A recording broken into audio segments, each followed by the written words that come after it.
প্রণাম বিবেকতীর্থ থেকে। আজকে নেতাজি সুভাষচন্দ্র বোস তার ঠাকুর ও স্বামীজির প্রতি তার শ্রদ্ধার একটি চিঠির অংশ পড়ে শোনাই। স্বামীজির অকৃপণ ও অসীম শক্তি তার মধ্যেও প্রকাশিত হয়েছিল।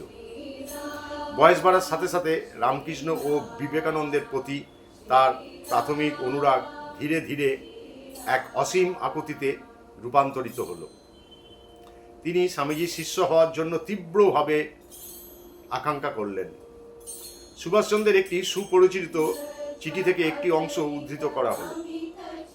শ্রী রামকৃষ্ণ ও বিবেকানন্দের কাছে আমি কতটা ঋণী তা আমি কথায় কিভাবে প্রকাশ করিব।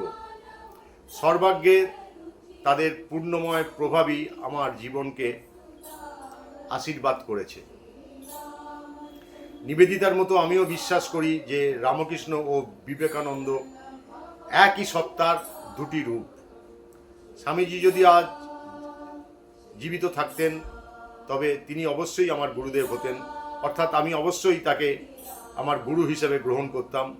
যাই ঘটুক না কেন, যতদিন আমি বেঁচে থাকব আমি রামকৃষ্ণ ও বিবেকানন্দের প্রতি গভীরভাবে অনুরক্ত থাকব এবং তাদের অনুসরণ করব, এইটুকুই বলার জন্য যথেষ্ট। এই চিঠিতে সুভাষচন্দ্র তার মনের এক গভীর ও বিশেষ উপলব্ধির কথা লিখেছেন।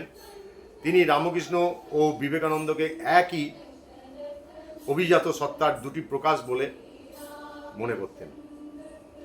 এইটি তার দৃষ্টিকোণ থেকে পাওয়া যায়। প্রণাম ঠাকুর, প্রণাম মা, প্রণাম স্বামীজি, প্রণাম নেতাজি।